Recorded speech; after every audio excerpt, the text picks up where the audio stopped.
নমস্কার বন্ধুরা, আমি আজকে বানাচ্ছি সম্পূর্ণ নিরামিষভাবে মনোহারি কচু। আমি এখানে এটা কেমনভাবে বানিয়েছি আসুন আপনাদের দেখাই। আমি এখানে প্রথমে একটা 600 গ্রাম ওজনের শোলা কচু নিয়ে নিয়েছি। এবার কচুটাকে ছালটা ছাড়িয়ে নিয়ে এইভাবে লম্বা লম্বা করে টুকরো করে নিয়েছি। এবার আমি একটা সাঁড়াশি দিয়ে এটাকে এইভাবে চেপে ধরবো। ধরে আমি প্রথমে একটা সাইডকে আস্তে আস্তে করে এইভাবে চেপে চেপে কাটবো।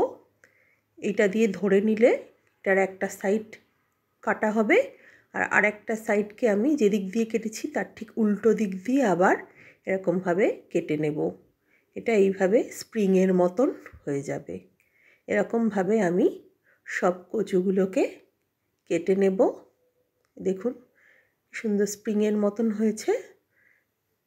এইভাবে আমি সবগুলো কেটে নিয়েছি। এবার আমি স্বাদ অনুযায়ী নুন দিয়ে দিচ্ছি, হলুদ গুঁড়ো দিয়ে দিচ্ছি, আর দিয়ে দিচ্ছি লাল লঙ্কার গুঁড়ো। এবার ভাজা মশলা দিয়ে দিচ্ছি, ধনে জিরে শুকনো লঙ্কা ড্রাই রোস্ট করে গুঁড়ো করা।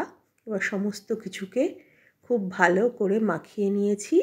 এবার ওপর থেকে 2 টেবিল চামচ কর্নফ্লাওয়ার দিয়ে এটাকে খুব ভালো করে মেখে আমি রেখে দেব 10 মিনিটের জন্য। এবার আমি সিদ্ধ করা আলু নিয়ে নিয়েছি, এখানে 6টা মতন আলু আছে, 2 পিস করে নিয়েছি। এটাকে নুন হলুদ মাখিয়ে সর্ষের তেল গরম করে কড়াইতে এই আলুগুলোকে প্রথমে ভেজে নেব।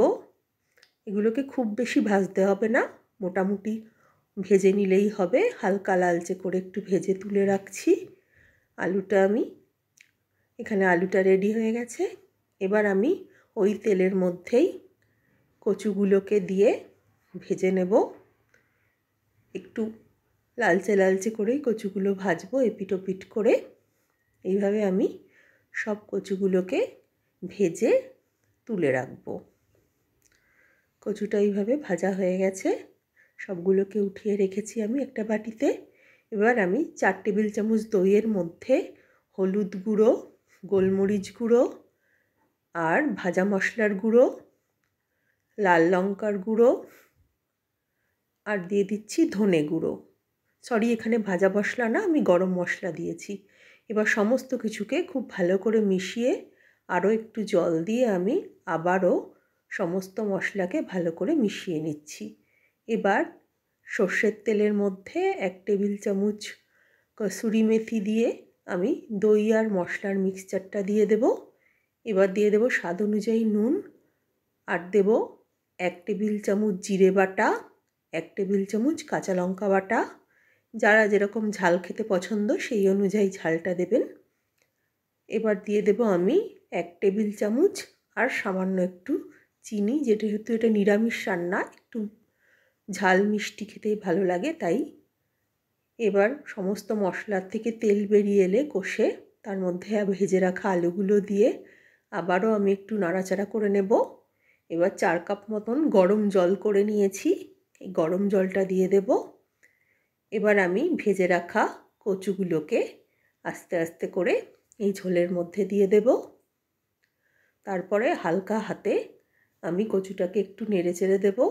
দিয়ে এটাকে আরও, এবার যেহেতু জল মিশিয়েছি তাই স্বাদ অনুযায়ী আরেকটু নুন দিয়ে দিলাম। দিয়ে 20 মিনিট মতন লো ফ্লেমে ভালো করে রান্না করে নেব।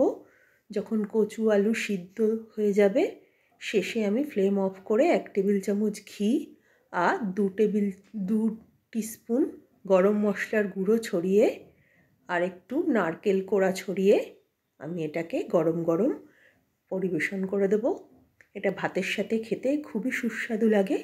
যারা নিরামিষ খান তারা অবশ্যই এটা একবার বানিয়ে দেখবেন, আশা করি খুব ভালো লাগবে। কেমন হলো আমাকে কমেন্ট করে জানাতে ভুলবেন না। আপনাদের কাছে এই অনুরোধ রইল। নমস্কার।